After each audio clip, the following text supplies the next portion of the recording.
وإذا سمعوا ما أنزل إلى الرسول ترى أعينهم تفيض من الدمع مما عرفوا من الحق يقولون ربنا آمنا فاكتبنا مع الشاهدين. And when they hear that which was revealed to the messenger, you will see their eyes fill with tears as they have recognized the truth. They say, O our Lord, we believe, so record us among the witnesses of truth. وما لنا لا نؤمن بالله وما جاءنا من الحق ونطمع أن يدخلنا ربنا مع القوم الصالحين. Why should we not believe in Allah and that which has come to us, while we desire that our Lord makes us enter paradise with the righteous people? فأثابهم الله بما قالوا جنات تجري من تحتها الأنهار خالدين فيها وذلك جزاء المحسنين. So Allah rewarded them for what they said, with gardens beneath which rivers are flowing. They will reside therein forever. This is the recompense of the virtuous.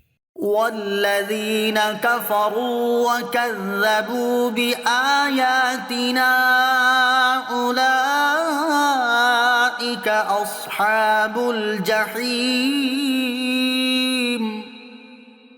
And those who disbelieved and rejected our verses, they are the people of hell.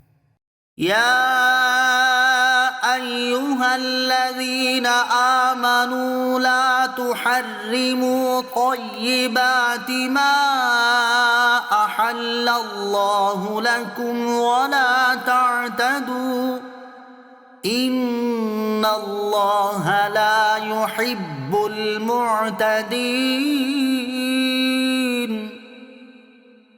O you who believe, do not prohibit the pure things which Allah has made lawful for you, and do not transgress. Surely Allah does not like transgressors.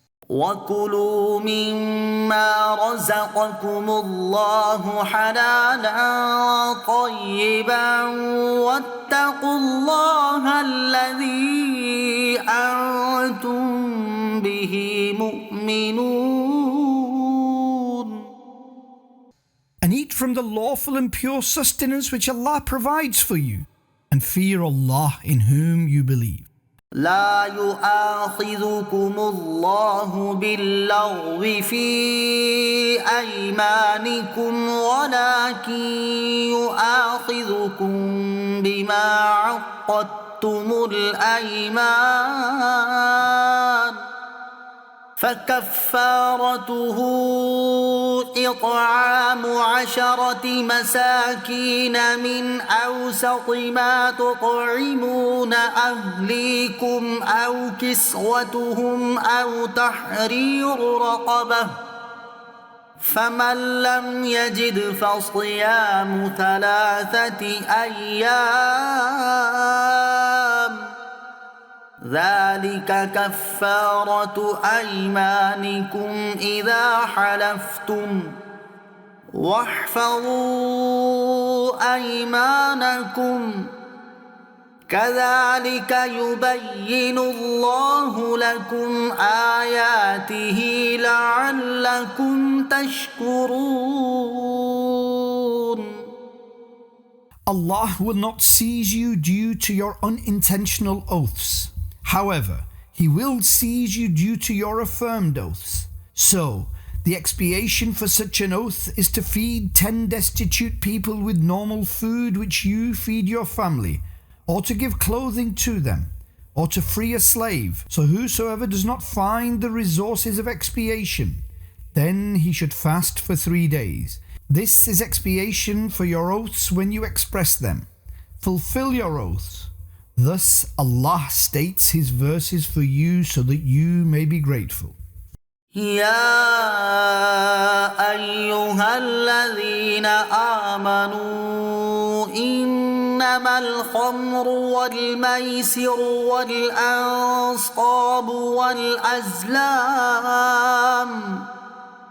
والأزلام رجس من عمل الشيطان فاجتنبوه لعلكم تفلحون. O you who believe, indeed alcohol and gambling and idols and the arrows to determine fate are impure satanic deeds. So refrain from them that you may attain success. إنما يريد الشيطان أن يوقع بينكم العداوة والبغضاء في الخمر والميسر ويصدكم عن ذكر الله وعن الصلاة فهل أنتم منتهون.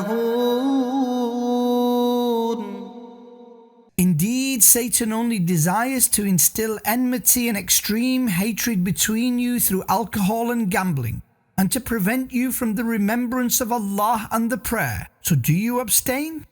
وأطيعوا الله وأطيعوا الرسول واحذروا فإن توليتم فاعلموا أنما على رسولنا البلاغ المبين.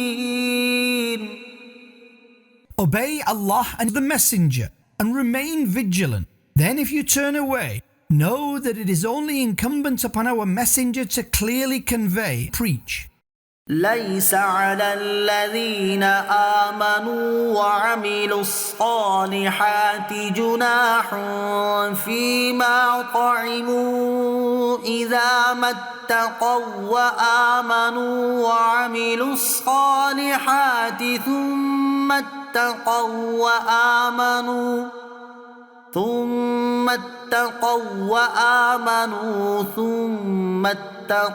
وأحسنوا والله يحب المحسنين. There is no blame upon those who believe and do righteous deeds for what they consumed before the prohibition, so long as they fear Allah, have faith, do righteous deeds, then fear Allah and have faith, then fear and do good deeds, and Allah loves the virtuous.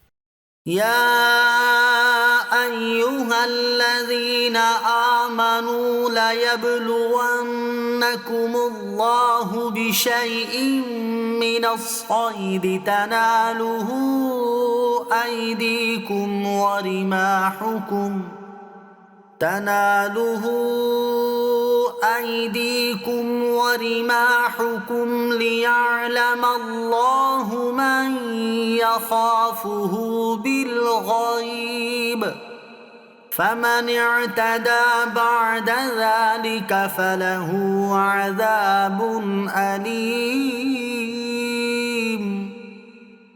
O you who believe, Allah will most certainly test you through the game that your hands and spears may reach, so that Allah may show who fears Him without seeing. So whoever transgresses after this, then there is painful punishment for him. يا أيها الذين آمنوا لا تقتلوا الصيد وأنتم حرم ومن قتله منكم متعمدا فجزاء مثل ما قتل من النعم يحكم به ذوى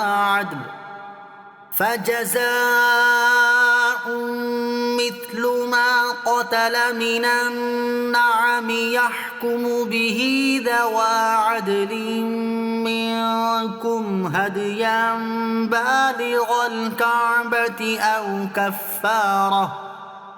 أو كفارة طعام مساكين أو عدل ذلك صياما ليذوق وبال أمره عفى الله عما سلف ومن عاد فينتقم الله منه والله عزيز ذو انتقام.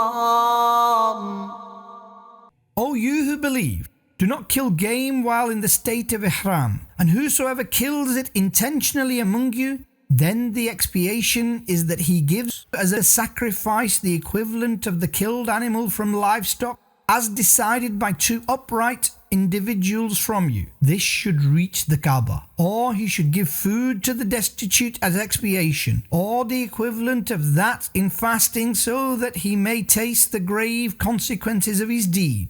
Allah has forgiven all that which came to pass previously. And whosoever transgresses again, then Allah will inflict his retribution upon him. And Allah is predominant, the possessor of retribution. أحل لكم صيد البحر وطعامه متاعا لكم وللسيارة وحرم عليكم صيد البر ما دمتم حرما واتقوا الله الذي إليه تحشرون. The game of the sea and its food is lawful for you as a means of benefit for you and travellers, and the game of dry land is unlawful for you as long as you are in the state of ihram, and fear Allah to whom you shall be raised.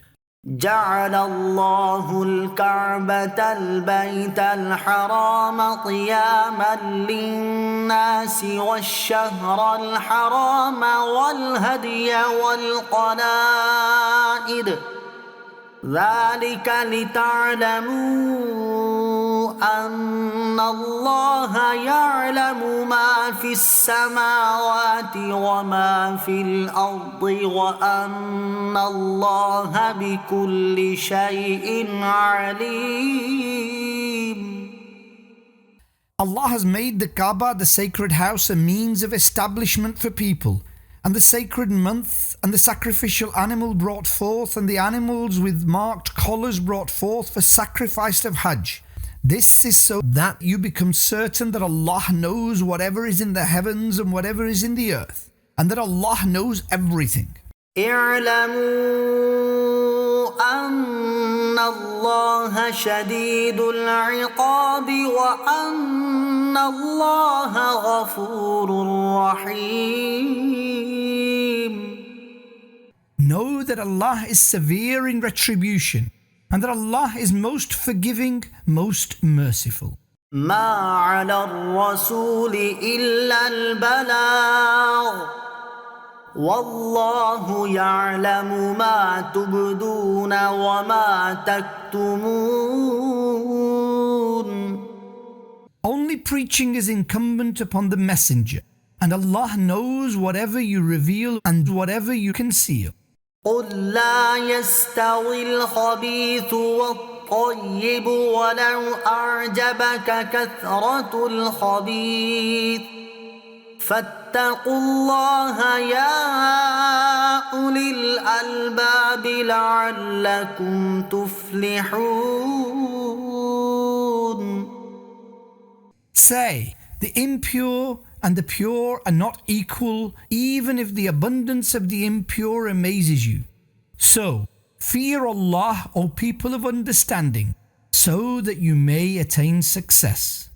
يا أيها الذين آمنوا لا تسألوا عن أشياء إن تبد لكم تسؤكم وإن تسألوا عنها حين ينزل القرآن تبد لكم عفى الله عنها والله غفور حليم. O you who believe, do not ask about matters which, if revealed to you, would displease you. If you ask while the Quran is being revealed, then those matters will be made apparent to you. Allah has forgiven them, and Allah is most forgiving, most forbearing. قد سألها قوم من قبلكم ثم أصبحوا بها كافرين. Indeed, a nation before you asked regarding those matters, and then they became those who rejected them. ما جعل الله من بحيرة ولا سائبة ولا وصيلة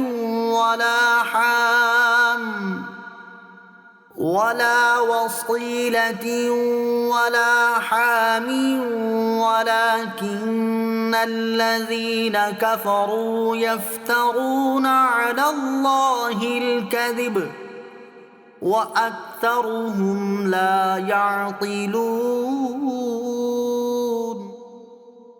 Allah did not appoint Bahira and Saiba and Wasila and Ham. Rather, the disbelievers ascribe lies to Allah, and most of them are irrational.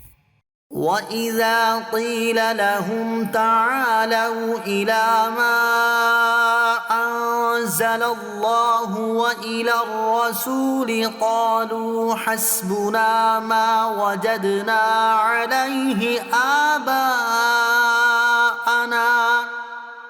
أولو كان آباؤهم لا يعلمون شيئا ولا يهتدون.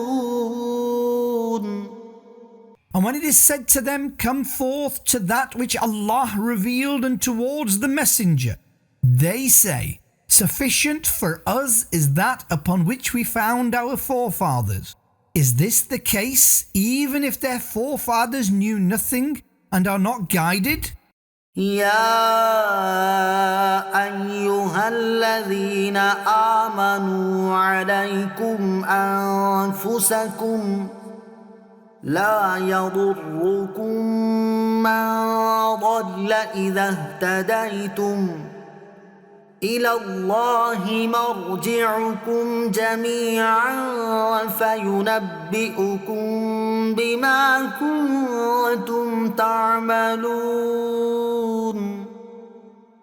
O you who believe, be vigilant concerning your lives. The misguided ones will do you no harm when you are upon guidance, and all will return to Allah. Then He will relate to you what you used to do.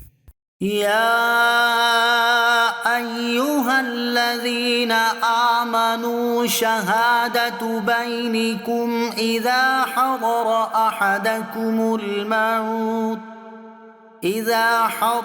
أحدكم الموت حين الوصية اثنان ذوى عدل منكم أو آخران من غيركم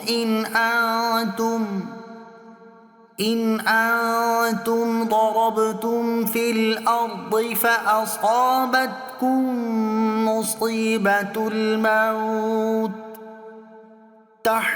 تحبسونهما من بعد الصلاة فيقسمان بالله إن ارتبتم لا نشتري به ثمنا ولو كان ذا قربى ولا نكتم شهادة الله إنا إذا لمن الآثمين. O you who believe, when death comes to one of you, the testimony between you at the time of the bequest should be done by two upright individuals among you. Or two others should testify if you are travelling upon the earth, then the calamity of death befalls you. Detain both witnesses after the prayer.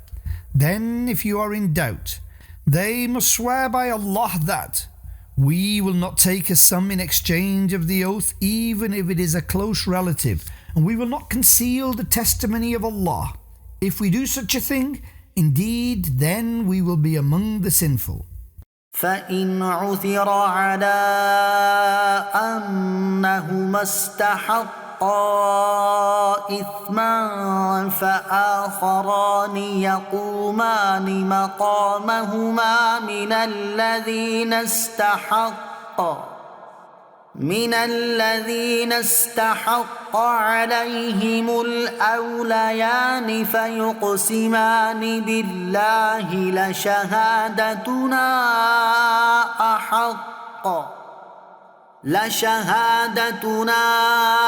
أحق من شهادتهما وما اعتدينا إنا إذا لمن الظالمين. Then, if news is received that both witnesses have become guilty of sin after false testimony, two others should stand in their place from those whose right was violated and are close relations of the deceased. They should swear by Allah, indeed our testimony, our oath, is most truthful than their testimony, and we did not exceed the limit, and if we transgress, then we will be among the oppressors. ذلك أدنى أن يأتوا بالشهادة على وجهها أو يخافوا أن ترد أيمان بعد أيمانهم واتقوا الله واسمعوا والله لا يهدي القوم الفاسقين. This is nearer to the witnesses expressing a correct testimony, or they fear that oaths will be returned to the inheritors after their oaths, and fear Allah and take heed, and Allah does not guide the disobedient. يوم يجمع الله الرسل فيقول ماذا أجبتم قالوا لا علم لنا إنك أنت علام الغيوب. The day when Allah will gather the messengers and say, "What answer were you given?" They will reply, "We have no knowledge. Indeed, you alone know all the unseen." إذ قال الله يا عيسى ابن مريم اذكر نعمتي عليك وعلى والدتك إذ أيدتك بروح القدس تكلم الناس في المهد وكهلا وإذ علمتك الكتاب والحكمة والتوراة والإنجيل وإذ تخلق من الطين كهيئة الطير بإذني فتنفخ فيها فتكون طيرا بإذني وتبرئ الأكمه والأبرص بإذني وإذ تخرج الموتى بإذني وإذ كففت بني إسرائيل عنك إذ جئتهم بالبينات فقال الذين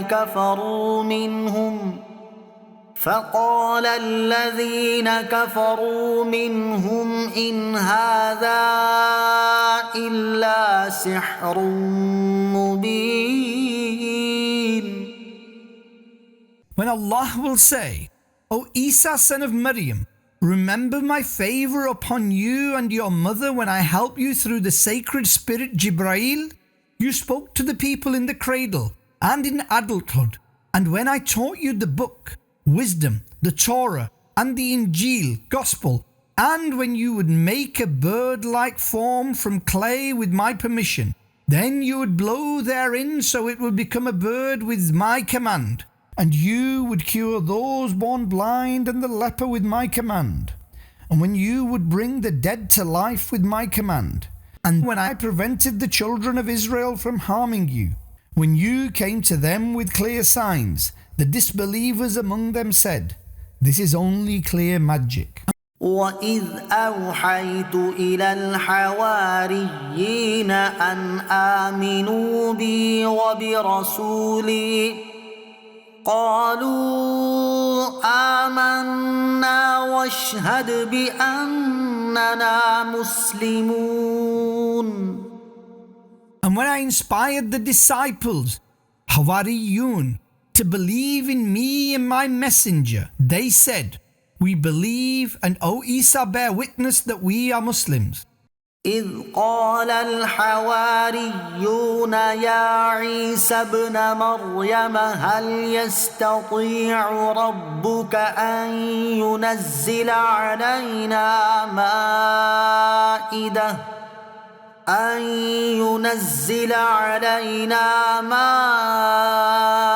مائدة من السماء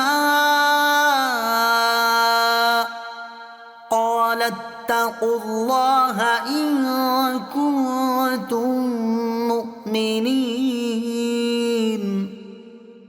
Remember when the disciples said, "O Isa, son of Maryam, will your Lord send down upon us a spread from the heavens?" He replied, "Fear Allah if you have faith." قالوا نريد أن نأكل منها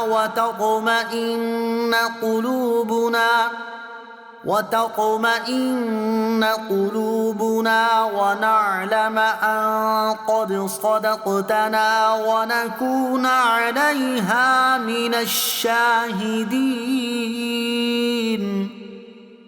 They, the disciples, said, "We desire that we eat from it, and our hearts become content, and so that we come to know that you have proclaimed the truth to us, and we become witnesses to it." قال عيسى ابن مريم اللهم ربنا أنزل علينا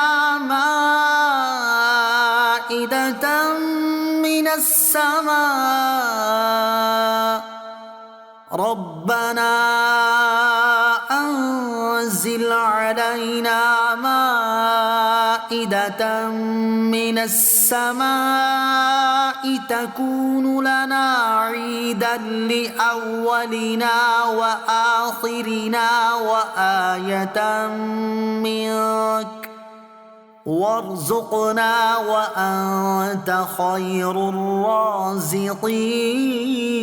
الرازقين. Isa, son of Maryam, said, "O Allah, O our Lord, send down upon us a spread from the heavens so that it becomes Eid for the first of us and the last of us, and a sign from you, and endow us with sustenance, and you are the best of providers." قال الله إني منزلها عليكم فمن يكفر بعد منكم فإني أعذبه عذابا لا أعذبه أحدا من العالمين. Allah said, "Indeed, I shall send it down upon you. Whosoever disbelieves thereafter among you, then indeed I shall punish him with such punishment that I will not inflict upon anyone else in the world." وَإِذْ قَالَ اللَّهُ يَا عِيسَى ابْنَ مَرْيَمَ أَأَنْتَ قُلْتَ لِلنَّاسِ اتَّخِذُونِي وَأُمِّيَ إِلَٰهَيْنِ مِن دُونِ اللَّهِ قال سبحانك ما يكون لي أن أقول ما ليس لي بحق إن كنت قلته فقد علمته تعلم ما في نفسي ولا أعلم ما في نفسك إنك أنت علام الغيوب. And when Allah will say, O Isa son of Maryam, did you say to the people, take me and my mother as gods other than Allah? He shall reply, you are pure. It is in no way permissible for me to say that concerning which I have no right. Had I said any such statement, then you certainly would have known it. You know what is in my heart, and I do not know that which is in your knowledge. Indeed, you alone know best all matters of the unseen. ما قلت لهم إلا ما أمرتني به أن اعبدوا الله ربي وربكم وكنت عليهم شهيدا ما دمت فيهم فلما توفيتني كنت أنت الرقيب عليهم وأنت على كل شيء شهيد. I only said to them that which you commanded me. Worship Allah, who is my Lord and your Lord. And I remained aware of them for as long as I stayed among them. So when you raised me, only you were observing them, and you are a witness over everything. إن تعذبهم فإنهم عبادك وإن تغفر لهم فإنك أنت العزيز الحكيم. If you punish them, then they are your people, and if you pardon them, then indeed you are the predominant, the most wise.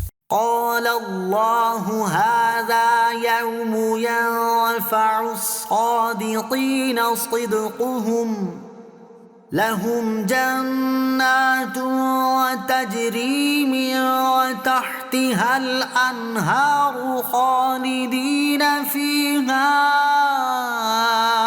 أبدا رضي الله عنهم ورضوا عنه ذلك الفوز العظيم. Allah said, this is the day when the truthfulness of the truthful will benefit them. For them there are gardens beneath which rivers are flowing. They will reside therein forever. Allah is pleased with them, and they are pleased with Him. This is supreme success. لله ملك السماوات والأرض وما فيهن وهو على كل شيء قدير. To Allah belongs the kingdom of the heavens and the earth and all therein, and He has power over everything. Surah Al-An'am, Livestock. This surah is Meccan, containing 20 sections and 165 verses. بسم الله الرحمن الرحيم. In the name of Allah, the infinitely gracious, the most merciful. الحمد لله الذي خلق السماوات والأرض وجعل الظلمات والنور ثم الذين كفروا بربهم يعدلون. All praises for Allah who created the heavens and the earth and made darkness and light. Yet the disbelievers ascribe partners to their Lord. هو الذي خلقكم من طين ثم قضى أجلا وأجل مسمى عنده ثم أنتم تمترون. It is He who created you from clay and then decided a duration and a specified time with Him, and yet you express doubt. وهو الله في السماوات وفي الأرض يعلم سركم وجهركم ويعلم ما تكسبون. And it is Allah alone within the heavens and the earth. He knows of every concealed matter of yours and every apparent affair, and He knows all that you do. وما تأتيهم من آية من آيات ربهم إلا كانوا عنها معرضين. And no sign comes to them from the signs of their Lord except they turn away from it. فقد كذبوا بالحق لما جاءهم فسوف يأتيهم أنباء ما كانوا به يستهزئون. They certainly rejected the truth when it came to them. Soon the news will come to them of that which they were mocking. ألم يروا كم أهلكنا من قبلهم من قرن مكناهم في الأرض ما لم نمكن لكم وأرسلنا السماء عليهم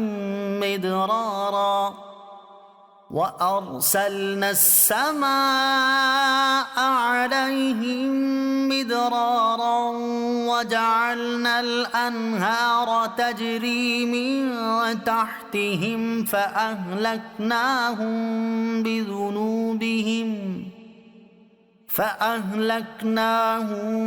بذنوبهم وأنشأنا من بعدهم قرنا آخرين. Did they not see how many nations we destroyed before them? We had granted them power in the earth which we did not grant you, and we sent heavy rain upon them and caused rivers to flow beneath them. Then we destroyed them due to their sins, and we brought forth other nations after them. ولو نزلنا عليك كتابا في قرطاس فلمسوه بأيديهم لقال الذين كفروا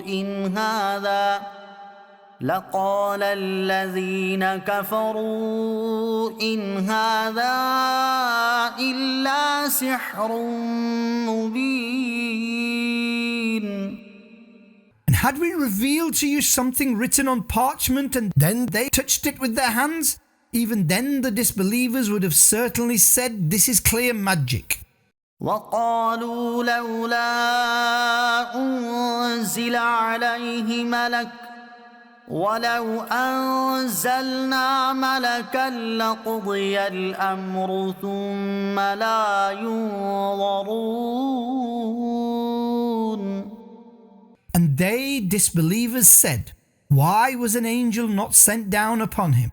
And had we sent an angel, the matter would have been decided. Then they would not have been given respite.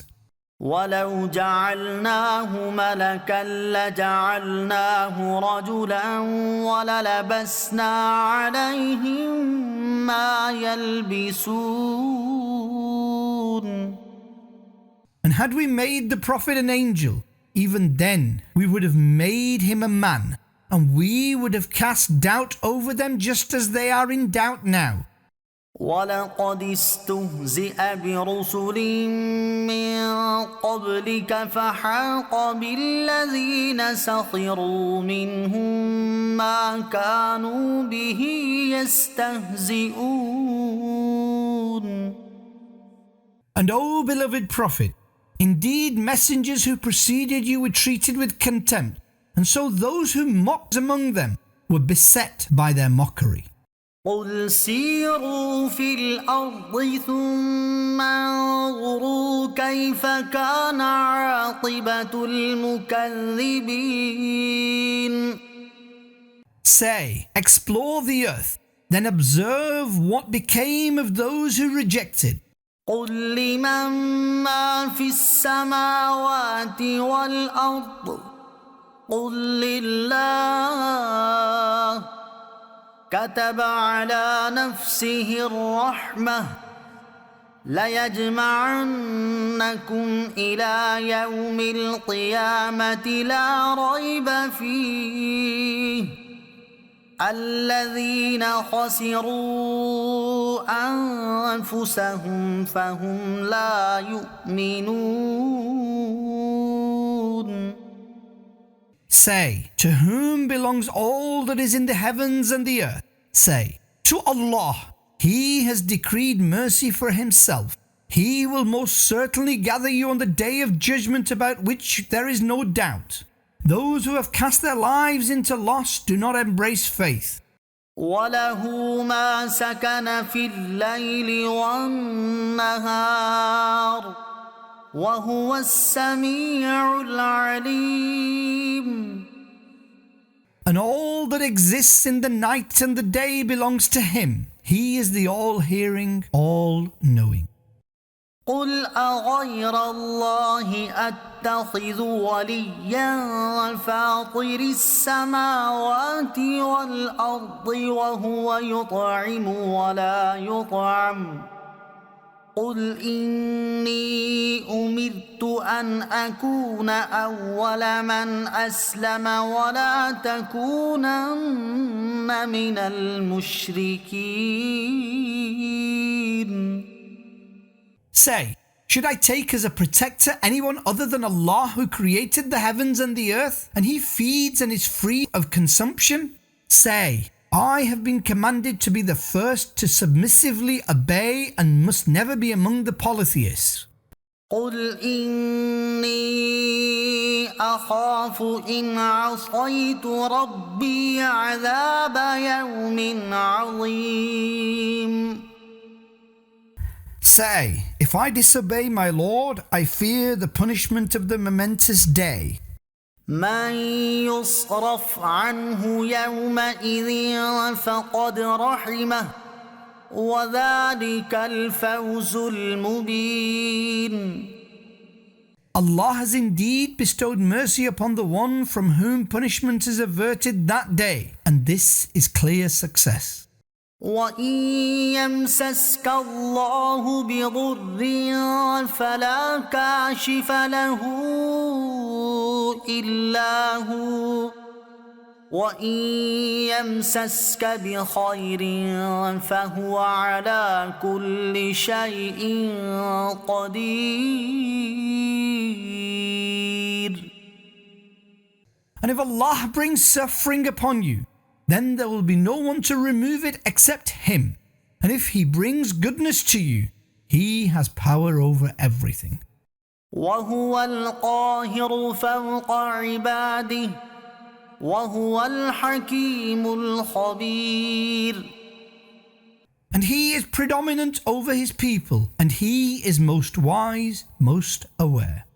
قل أي شيء أكبر شهادة قل الله شهيد بيني وبينكم وأوحي إلي هذا القرآن لأنذركم به ومن بلغ أئنكم لتشهدون أن مع الله آلهة أخرى قل لا أشهد قل إنما هو إله واحد وإنني بريء مما تشركون. Say, whose testimony is the greatest? Say, Allah is the witness between me and you, and this Quran was sent to me through revelation, so that through it I may instill fear in you and whomsoever it may reach. Do you testify that there are gods other than Allah? Say, I do not testify to this. Say, He is one God alone, and I reject those whom you equate with Allah.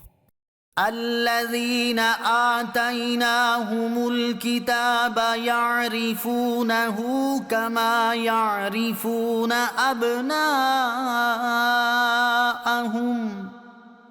الذين خسروا أنفسهم فهم لا يؤمنون.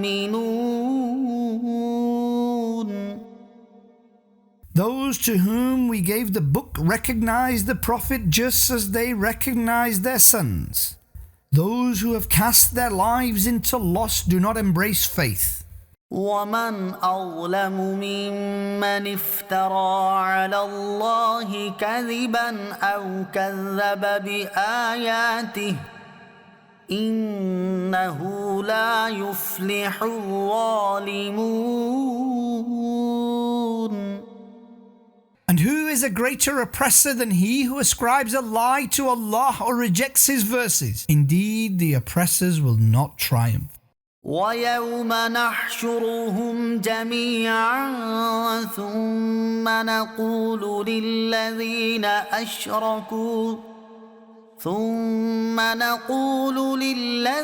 أشركوا أين شركاؤكم الذين كنتم تزعمون. And the day when we shall raise all and say to the polytheists, where are those whom you considered partners of Allah? ثم لم تكن فتنتهم إلا أن قالوا والله ربنا ما كنا مشركين. Then they shall have no excuse except that they will say, we swear by Allah, our Lord, we were not polytheists. انظر كيف كذبوا على أنفسهم وضل عنهم ما كانوا يفترون. Dear beloved Prophet, observe how they attributed a lie to themselves, and what they were fabricating disappeared. ومنهم من يستمع إليك وجعلنا على قلوبهم أكنة أن يفقهوه وفي آذانهم وقرا وإن يروا كل آية لا يؤمنوا بها حتى إذا جاءوك يجادلونك يقول الذين كفروا إن هذا إلا أساطير الأولين. And among them there are some who listen to you attentively, and we have placed a veil over their hearts that they do not comprehend it. And we placed a burden within their ears, and even if they see every sign, they will not believe in them to the extent that when they come to you, disputing with you, the disbelievers say, these are only tales of previous nations. وهم ينهون عنه وينأون عنه وإن يهلكون إلا أنفسهم وما يشعرون. And they prohibit others from it, i.e., the Quran, and stay away from it themselves, and yet they only destroy themselves and they do not perceive. ولو ترى إذ وقفوا على النار فقالوا يا ليتنا نرد ولا نكذب بآيات ربنا ونكون من المؤمنين. And if you could but see when they will be made to stand upon the fire, then they shall say, alas, if only we are sent back, and we do not reject the verses of our Lord, and we become Muslims. بل بدا لهم ما كانوا يخفون من قبل ولو ردوا لعادوا لما نهوا عنه وإنهم لكاذبون. In fact, what they were concealing previously became apparent, and if they are returned, then they would certainly resort to the very actions they had been forbidden. Indeed, they are liars. وقالوا إن هي إلا حياتنا الدنيا وما نحن بمبعوثين. And they had said, there is only our life of this world, and we shall not be resurrected. ولو ترى إذ وقفوا على ربهم قال أليس هذا بالحق قالوا بلى وربنا قال فذوقوا العذاب بما كنتم تكفرون. And if you could but see when they shall be made to stand in the court of their Lord, then he will say, is this not the truth? They will reply, of course, by our Lord. He, Allah, will say, now taste punishment for your disbelief. قد خسر الذين كذبوا بلقاء الله حتى إذا جاءتهم الساعة بغتة قالوا يا حسرتنا على ما فرطنا فيها وهم يحملون أوزارهم على ظهورهم ألا ساء ما يزرون. Those who rejected meeting their Lord incurred loss to the point that, until when the hour will suddenly come upon them, they will say, woe to our disobedience in this matter, and they shall be carrying the heavy burden of their sins upon their backs. Pay heed, how evil is the burden they bear. وما الحياة الدنيا إلا لعب ولهو وللدار الآخرة خير للذين يتقون أفلا تعقلون. And the life of this world is merely play and amusement. And indeed the abode of the hereafter is better for those who fear. So do you not understand? قد نعلم إنه ليحزنك الذي يقولون فإنهم لا يكذبونك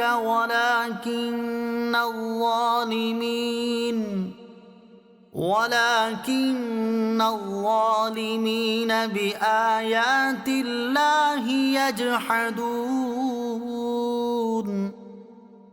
We know that you are saddened by what they say. Surely they do not reject you. Rather, the oppressors deny the verses of Allah.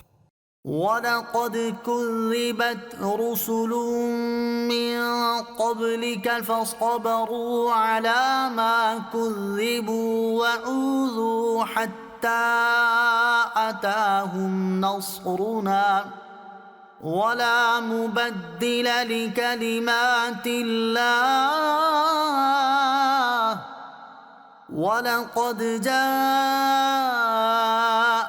من نبأ المرسلين. And messengers before you were certainly rejected, and so they adopted patience upon being denied and offended until our help came to them. And there is no one who can change the words of Allah. Certainly there has come to you news of the messengers. وَإِن كَانَ كَبُرَ عَلَيْكَ إِعْرَاضُهُمْ فَإِنِ اسْتَطَعْتَ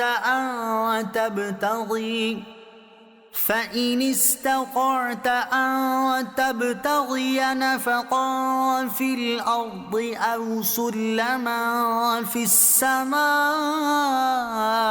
فتأتيهم بآية ولو شاء الله لجمعهم على الهدى فلا تكونن من الجاهلين.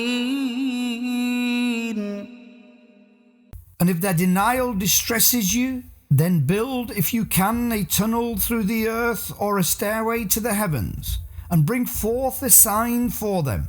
Had Allah wanted, He would have gathered them upon guidance. So, O listener, you must never be ignorant.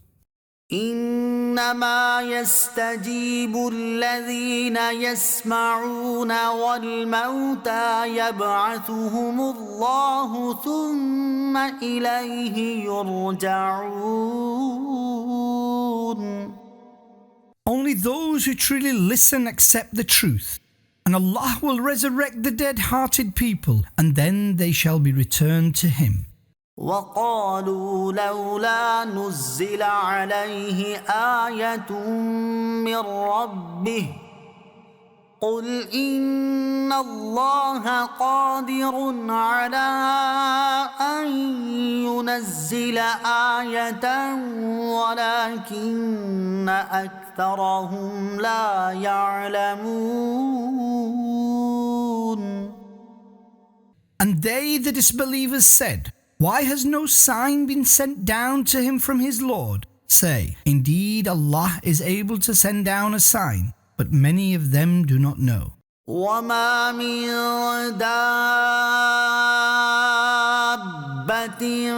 في الأرض ولا طائر يطير بجناحيه إلا أمم أمثالكم ما فرطنا في الكتاب من شيء ثم إلى ربهم يحشرون. And there is no beast upon the earth and no bird that flies with its wings except that they are nations like you. And we have not left anything out of this book. Then they shall be raised to their Lord. والذين كذبوا بآياتنا صم وبكم في الظلمات من يشاء الله يضلله ومن يشاء يجعله على صراط مستقيم. And those who rejected our verses are deaf and dumb in darkness. Allah misguides whomsoever He wills, and He places upon the straight path whomsoever He wills. قل أرأيتكم إن أتاكم عذاب الله أو أتتكم الساعة أغير الله تدعون إن كنتم صادقين. Say, do reveal, if the punishment of Allah comes to you or the hour comes upon you, will you call upon anyone other than Allah if you are truthful? بل إياه تدعون فيكشف ما تدعون إليه إن شاء وتنسون ما تشركون. Rather you will only call upon Him, Allah. If Allah wills, He shall remove the calamity from which you call Him, and you shall forget the partners. ولقد أرسلنا إلى أمم من قبلك فأخذناهم بالبأساء والضراء لعلهم يتضرعون. We sent messengers to nations before you, and we seized them with severity and suffering, that they may supplicate with utmost humility. فلولا إذ جاءهم بأسنا تضرعوا ولكن قست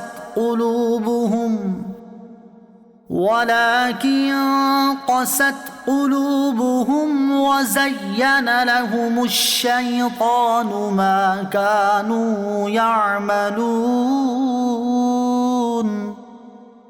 And why did they not adopt humility when our punishment came to them? Rather, their hearts had become hard, and Satan had beautified their deeds for them. فلما نسوا ما ذكروا به فتحنا عليهم أبواب كل شيء حتى إذا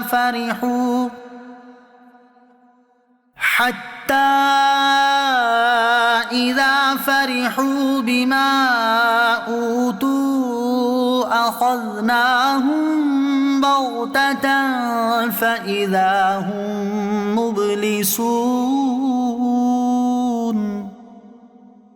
So when they forgot the advice given to them, we opened upon them the doors of all good things until they became elated by that which was given to them, and we seized them suddenly.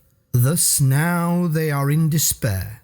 فقطع دابر القوم الذين ظلموا والحمد لله رب العالمين.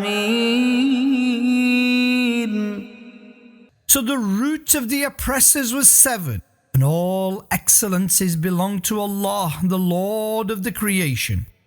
قل أرأيتم إن أخذ الله سمعكم وأبصاركم وختم على قلوبكم من إله غير الله يأتيكم به انظر كيف نصرف الآيات ثم هم يصدفون.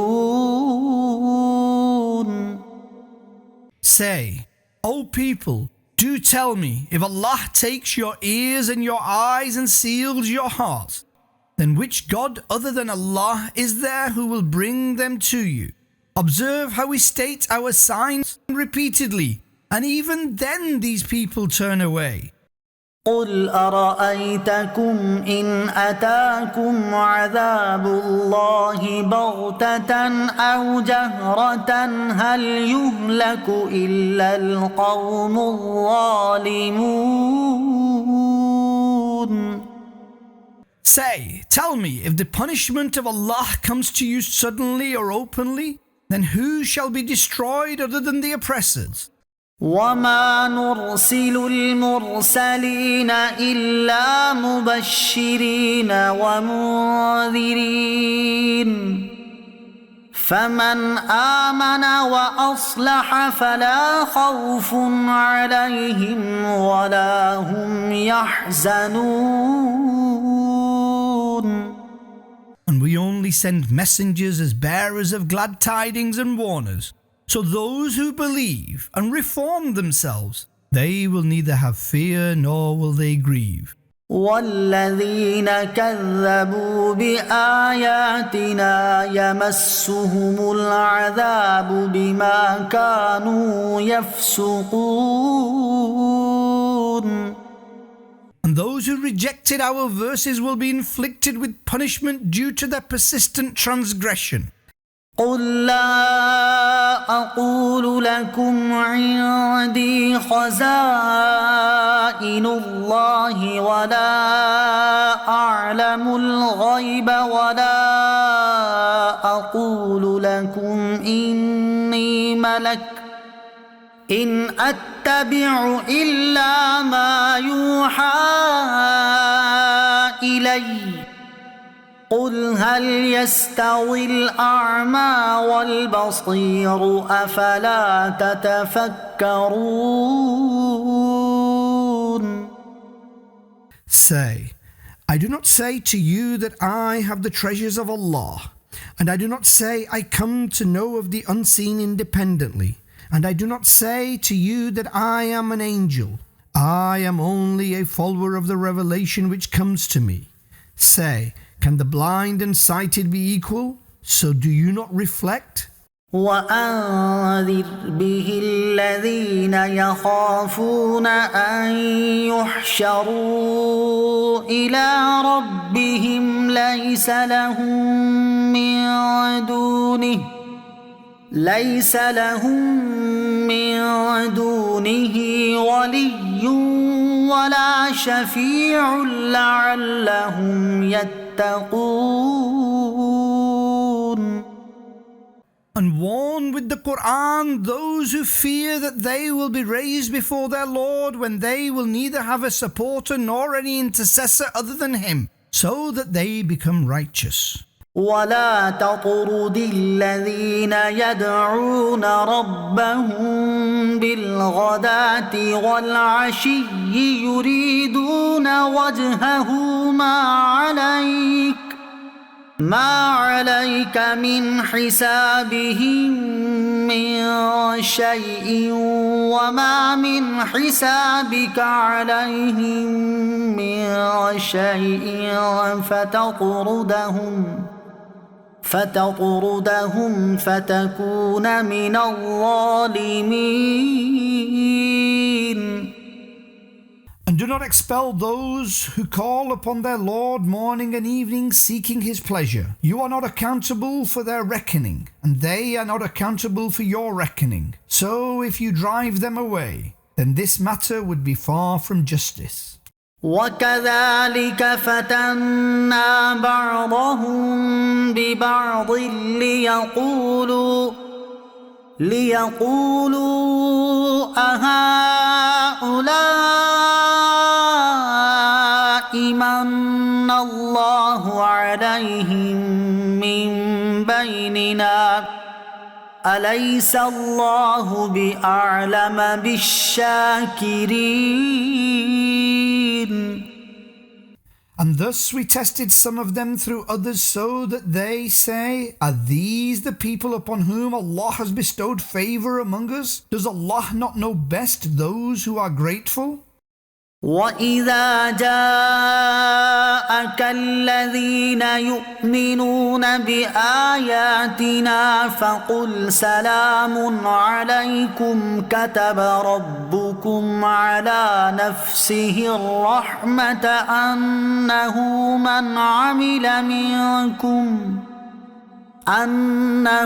من عمل منكم سوءا بجهالة ثم تاب من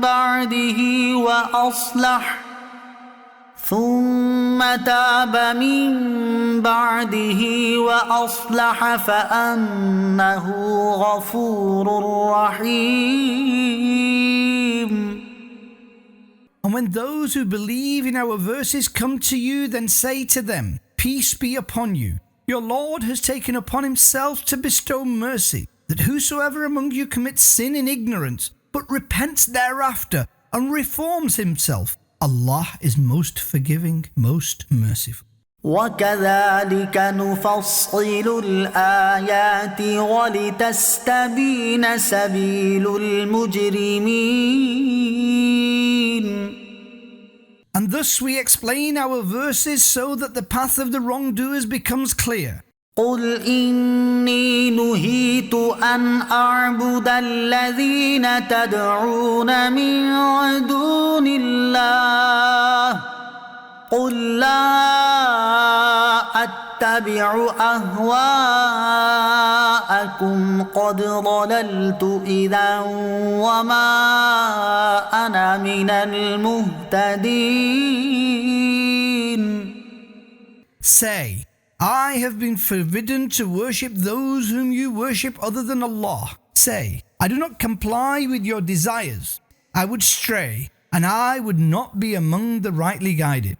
قل إني على بينة من ربي وكذبتم به ما عندي ما تستعجلون به إن الحكم إلا لله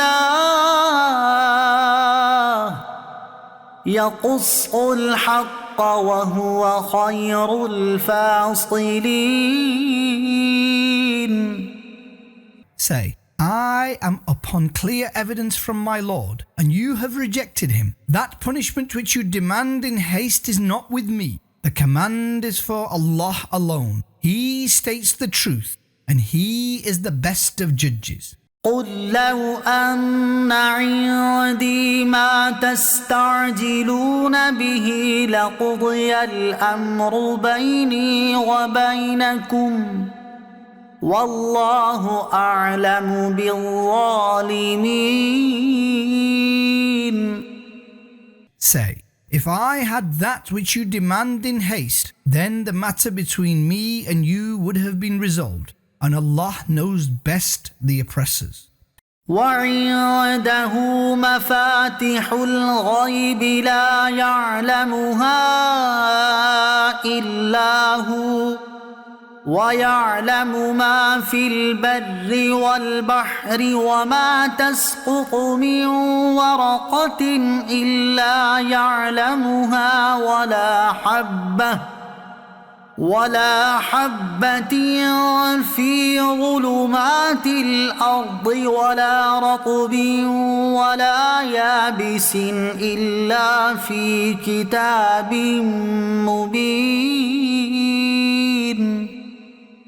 And with him are the keys of the unseen. He alone knows them, and he knows all that is in the land and the sea. And no leaf falls, nor does any seed exist within the darkness of the earth, except that he knows about it. And there is nothing moist nor dry except that it is in a clear book.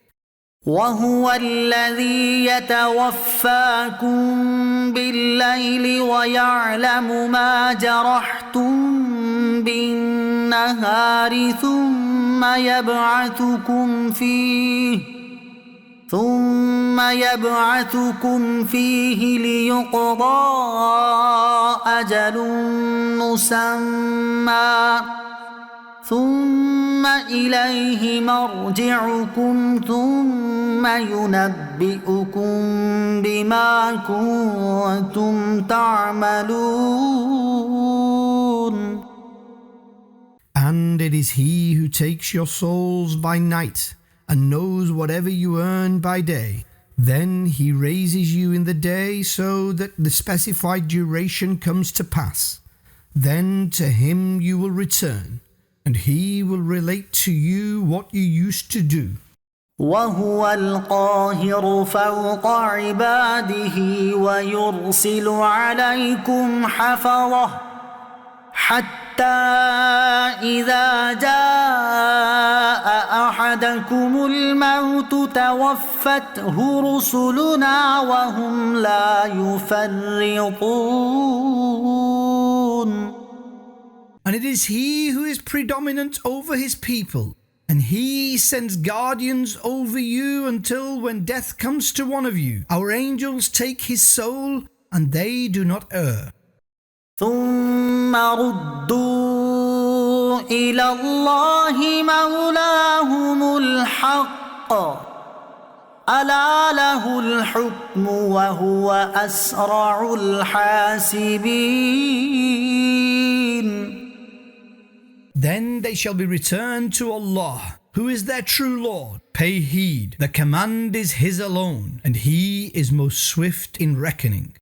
قل من ينجيكم من ظلمات البر والبحر تدعونه تضرعا وخفية لئن أنجانا من هذه لنكونن من الشاكرين.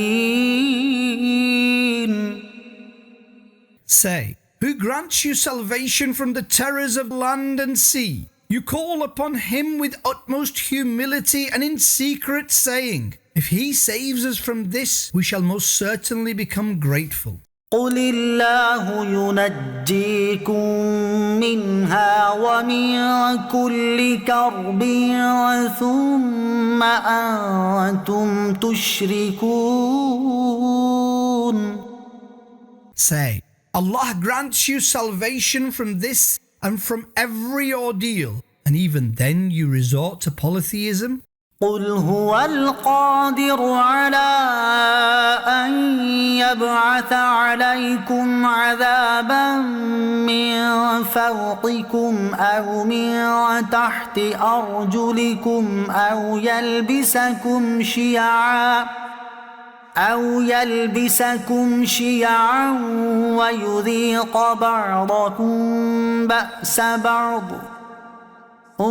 انظر كيف نصرف الآيات لعلهم يفقهون. Say, it is He who has power to send punishment upon you from above you or from beneath your feet, or cause you to fight in various factions and make you taste the ferocity of one another. Observe how we state verses repeatedly so that they may understand. وكذب به قومك وهو الحق قل لست عليكم بوكيل. And your nation rejected it even though it is the truth. Say, I am not a guardian over you. لكل نبأ مستقر وسوف تعلمون. For every news there is a specified time, and soon you shall come to know. وإذا رأيت الذين يخوضون في آياتنا فأعرض عنهم حتى يخوضوا في حديث غيره وإما ينسينك الشيطان فلا تقعد بعد الذكرى مع القوم الظالمين. And O listener, when you see those who speak fallaciously about our verses, then turn away from them until they engage in other discussion. And if Satan causes you to forget, then on remembering, do not sit with the oppressors.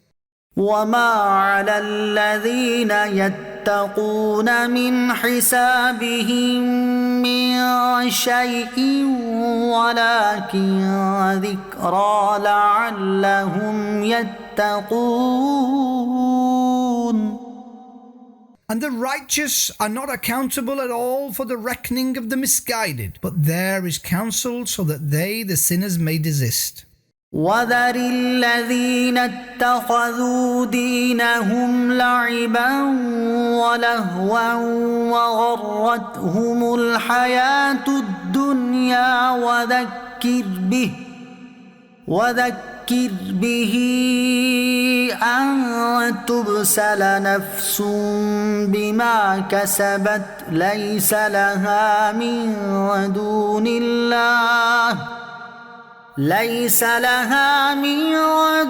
الله ولي ولا شفيع وإن تعدل كل عدل لا يؤخذ منها أولئك الذين أبسلوا بما كسبوا لهم شراب من حميم وعذاب أليم بما كانوا يكفرون.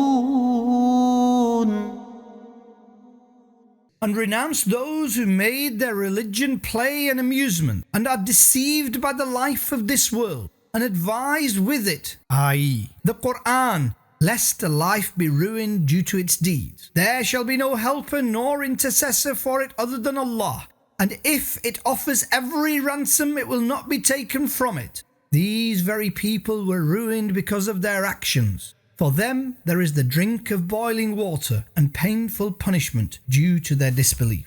قل أندعو من دون الله ما لا ينفعنا ولا يضرنا ونرد على أعقابنا بعد إذ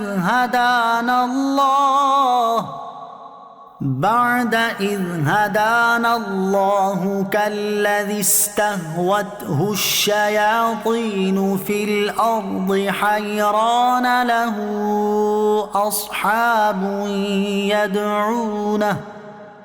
أصحاب يدعونه إلى الهدى ائتنا قل إن هدى الله هو الهدى وأمرنا لنسلم لرب العالمين. Say, Should we worship other than Allah, one who can neither benefit us nor cause us any harm? And should we retreat upon our heels after Allah has granted us guidance like the one whom the devil leads astray in the earth, bewildered, and his companions are calling him to the path, saying, "Come forth to us"? Say, the guidance of Allah is the only guidance, and we have been commanded to submit to the Lord of all the worlds. وأن أقيموا الصلاة واتقوه وهو الذي إليه تحشرون. And to establish the prayer and fear Him. It is He, to Him you will be raised. وهو الذي خلق السماوات والأرض بالحق ويوم يقول كن فيكون قوله الحق وله الملك يوم ينفخ في الصور عالم الغيب والشهادة وهو الحكيم الخبير.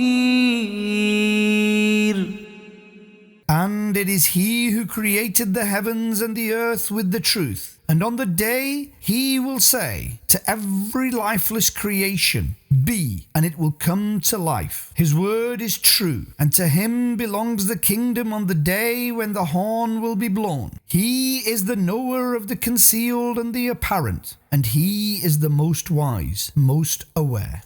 وَإِذْ قَالَ إِبْرَاهِيمُ لِأَبِيهِ آزَرَ أَتَتَّخِذُ أَصْنَامًا آلِهَةً إِنِّي أَرَاكَ وَقَوْمَكَ فِي ضَلَالٍ مُبِينٍ.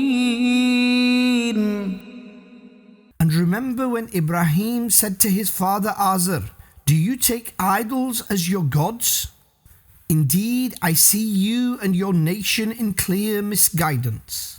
وَكَذَلِكَ نُرِي إِبْرَاهِيمَ مَلَكُوتَ السَّمَاوَاتِ وَالْأَرْضِ وَلِيَكُونَ مِنَ الْمُوقِنِينَ. And thus we show Ibrahim the vast kingdom of the heavens and the earth so that he becomes of those who are profoundly certain. فلما جن عليه الليل رأى كوكبا قال هذا ربي فلما أفل قال لا أحب الآفلين. Then when the night spread darkness upon him, he saw a star and said, "Do you consider this to be my Lord?" Then when it disappeared, he said, "I do not like those that set."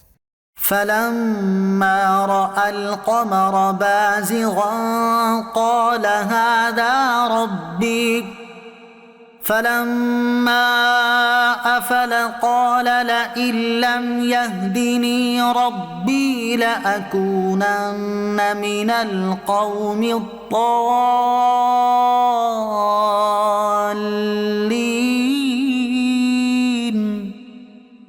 Then when he saw the luminous moon, he said, "Do you call this my Lord?" When it became concealed, he said, "Had my Lord not guided me, then I would certainly be among the misguided." فلما رأى الشمس بازغة قال هذا ربي هذا أكبر فلما أفلت قال يا قوم إني بريء مما تشركون. Then when he saw the shining sun, he said, "Do you call this my Lord? This is the greater than all of them." Then when it set, he said, "O my nation, I am free from those that you ascribe as partners to Allah. إني وجهت وجهي للذي فطر السماوات والأرض حنيفا وما أنا من المشركين. I have returned my face, refraining from all falsehood, to the one who created the heavens and the earth, and I am not of the polytheists. وحاجه قومه قال أتحاجوني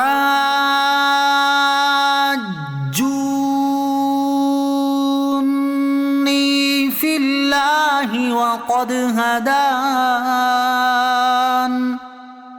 ولا أخاف ما تشركون به إلا أن يشاء ربي شيئا وسع ربي كل شيء علما أفلا تتذكرون. And his nation disputed with him.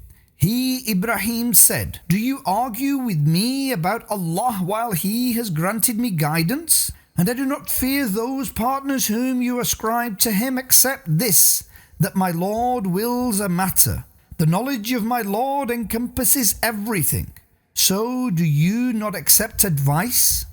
وكيف أخاف ما أشركتم ولا تخافون أنكم أشركتم بالله ما لم ينزل به عليكم سلطانا فأي الفريقين أحق بالأمن إن كنتم تعلمون.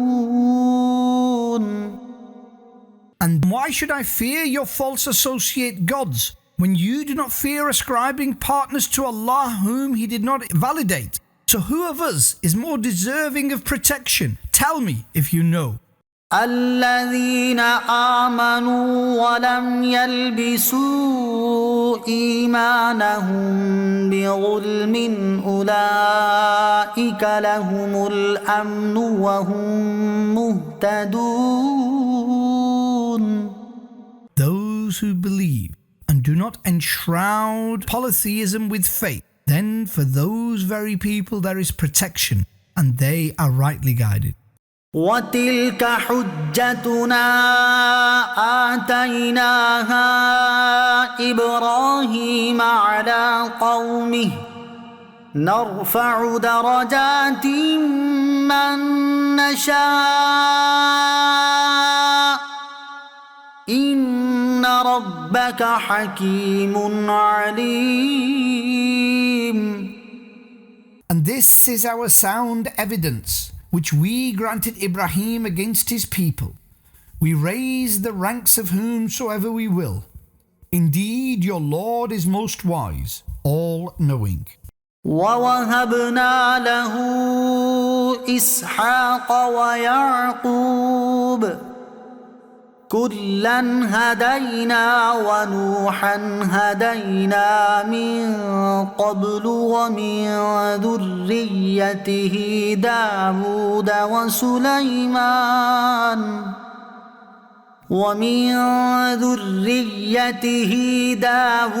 وسليمان وأيوب ويوسف وموسى وهارون وكذلك نجزي المحسنين. And we granted him Ishaq and Yaqub. We guided all of them, and we guided Nuh before them, and from his progeny Dawood, Suleiman, Ayub, Yusuf, Musa and Harun. And this is how we recompense the virtuous. وزكريا ويحيى وعيسى وإلياس كل من الصالحين. And Zechariah and Yahya and Isa and Ilyas were rightly guided. They are from our chosen people. وإسماعيل واليسع ويونس ولوطا وكلا فضلنا على العالمين. And Ismail, Al-Yasa and Yunus and Lut were rightly guided, and we granted them excellence over all in the world. ومن آبائهم وذرياتهم وإخوانهم واجتبيناهم وهديناهم إلى صراط مستقيم. And some among their forefathers and their offspring and their brothers, we chose them and guided them to the straight path. ذلك هدى الله يهدي به من يشاء من عباده ولو أشركوا لحبط عنهم ما كانوا يعملون. This is the guidance of Allah.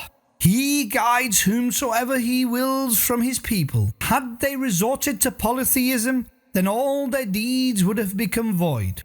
أولئك الذين آتيناهم الكتاب والحكم والنبوة فإن يكفر بها هؤلاء فقد وكلنا بها قوما ليسوا بها بكافرين.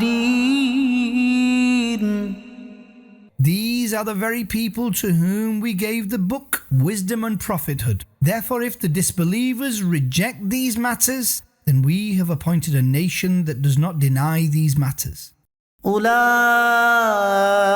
الذين هدى الله فبهداه مقتده قل لا أسألكم عليه أجرا إن هو إلا ذكرى للعالمين.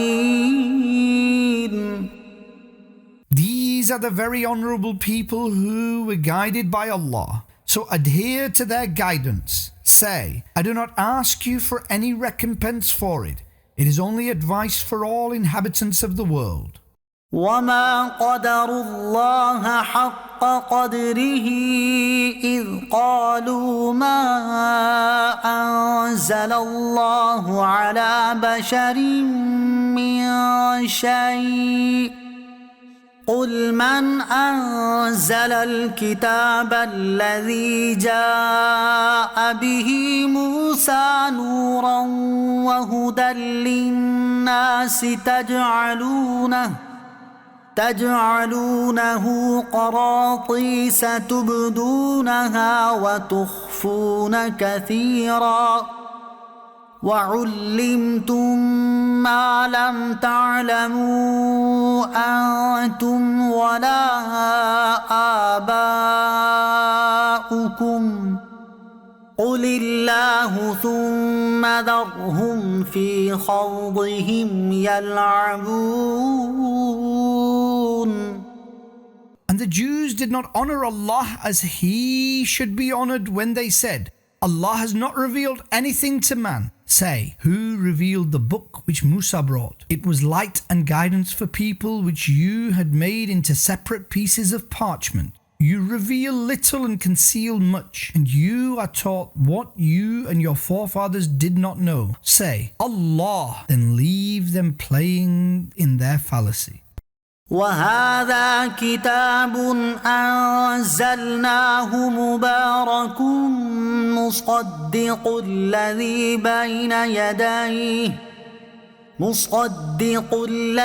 بين يديه ولتنذر أم القرى ومن حولها والذين يؤمنون بالآخرة يؤمنون به وهم على صلاتهم يحافظون. And this is an auspicious book which we sent down confirming the preceding books, and it was revealed so that you warn inhabitants of the central city of Mecca and those who reside around it, and those who believe in the hereafter. They believe in this book and protect their prayers. ومن أظلم ممن افترى على الله كذبا أو قال أوحي إلي ولم يوح إليه شيء ولم يوح إليه شيء ومن قال سأنزل مثل ما أنزل الله ولو ترى إذ الظالمون في غمرات الموت والملائكة باسطوا أيديهم أخرجوا أنفسكم اليوم تجزون عذاب الهون بما كنتم تقولون على الله غير الحق وكنتم عن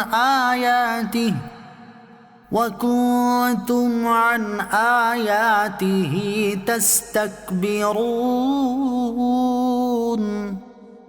And who is a greater oppressor than he who ascribes a lie to Allah, or says, I was granted revelation, even though no revelation was sent to him, and one who says, I will now send down the equivalent of that which Allah has sent down. And if you could but see, when the oppressors face the pangs of death, and the angels with hands outstretched say, Take out your souls. Today you shall be recompensed with the punishment of humiliation for the false statements you were expressing about Allah, and because you were being arrogant regarding His verses. وَلَقَدْ جِئْتُمُونَا فُرَادَى كَمَا خَلَقْنَاكُمْ أَوَّلَ مَرَّةٍ وَتَرَكْتُمْ مَا خَوَّلْنَاكُمْ وَرَاءَ ظُهُورِكُمْ وما نرى معكم شفعاءكم الذين زعمتم أنهم فيكم شركاء لقد تقطع بينكم وضل عنكم ما كنتم تزعمون. Surely you came to us alone, just as we originally created you, and you have left behind all that which we granted you. And today we do not see your intercessors with you, those whom you considered partners of Allah within you. Indeed, all bonds between you are now severed, and those whom you proclaimed as gods have forsaken you. إن الله فالق الحب والنوى يخرج الحي من الميت ومخرج الميت من الحي ذلكم الله فأنى تؤفكون.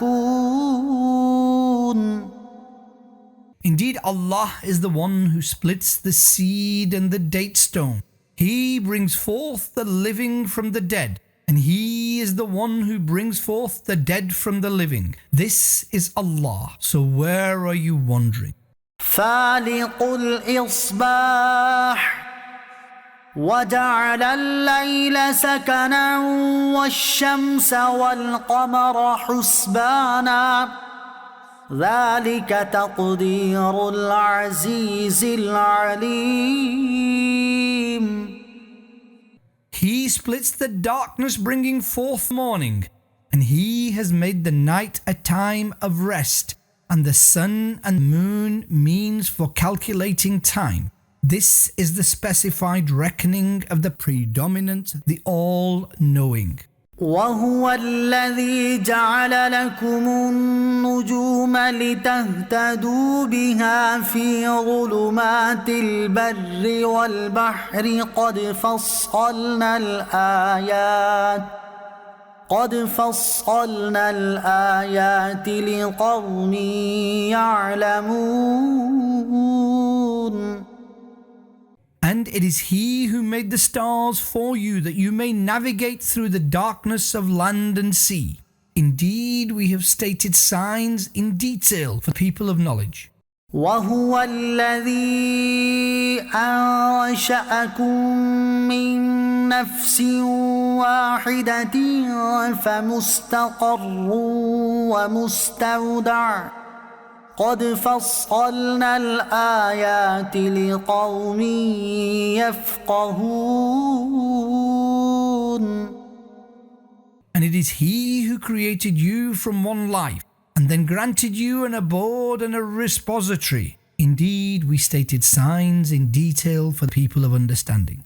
وهو الذي أنزل من السماء ماء فأخرجنا به نبات كل شيء فأخرجنا منه خضرا نخرج منه حبا متراكبا ومن النخل من طلعها قنوان دانية وجنات من أعناب والزيتون والرمان مشتبها وغير متشابه انظروا إلى ثمره إذا أثمر وينعه إن في ذلكم لآيات لقوم يؤمنون. It is He who sent down water from the heavens. Then we produced by means of it every kind of vegetation. So we brought forth green crops from it having overlapping seeds, and from the spath of the date palms hanging clusters of dates, and gardens of grapes and olives and pomegranates that resemble each other in some way or differ from one another in some way. Look upon the fruit of a tree and its growth when it bears fruit. Indeed, in this there are signs for people of faith.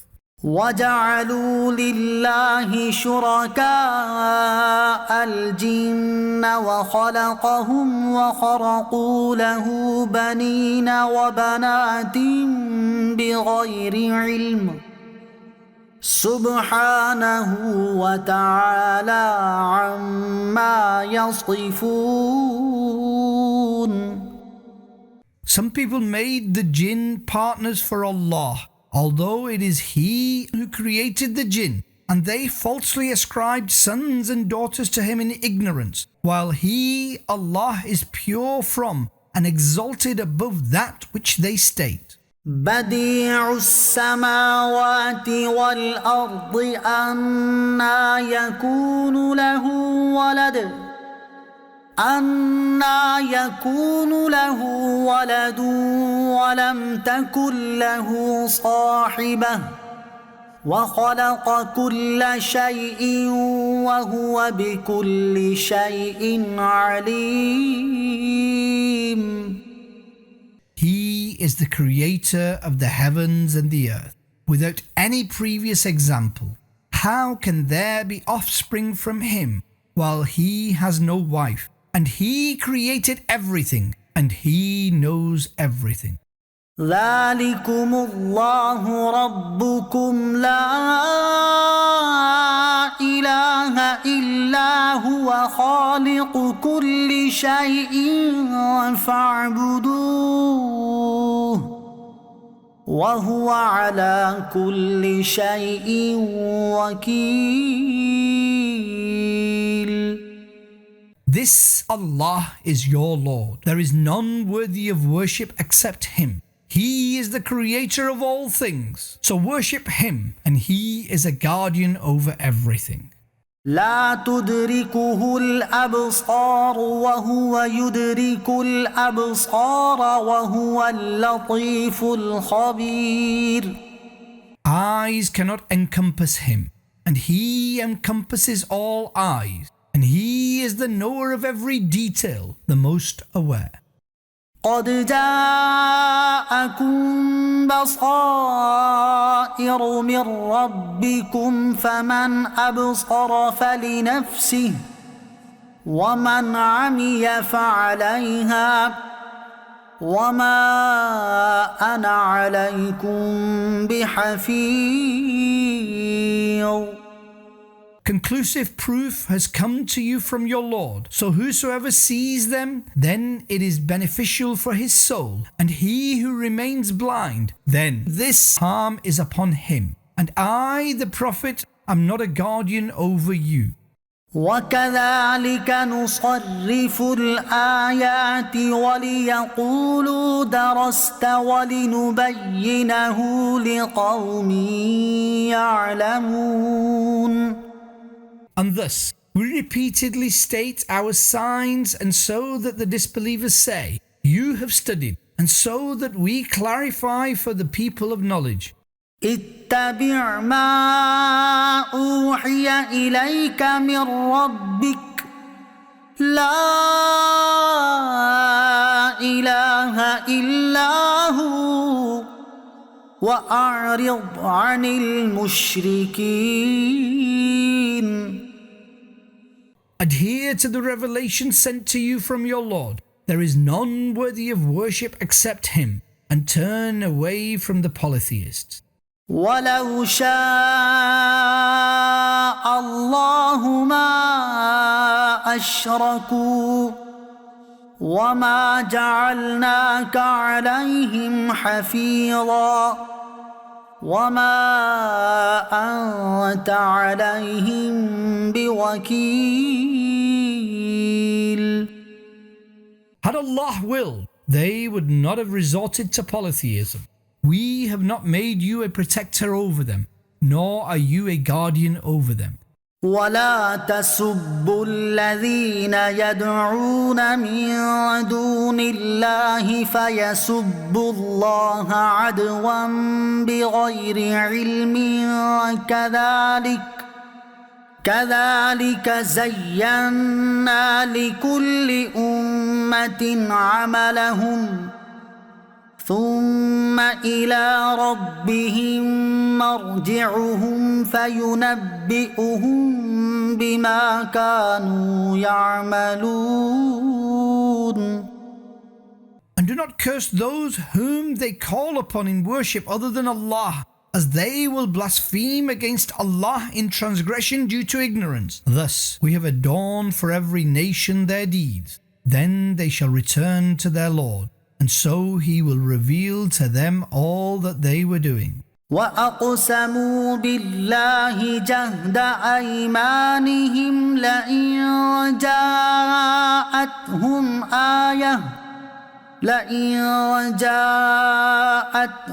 آية ليؤمنن بها قل إنما الآيات عند الله وما يشعركم أنها إذا جاءت لا يؤمنون. And they took a firm oath with Allah that if a sign comes to them, they shall most certainly believe in it. Say, the signs are with Allah alone. And what do you perceive? Even when the signs come, they will not believe. ونقلب أفئدتهم وأبصارهم كما لم يؤمنوا به أول مرة ونذرهم في طغيانهم يعمهون. We shall turn their hearts and eyes away from it, i.e. the truth, as they did not believe in it previously, leaving them to blindly wander in their transgression.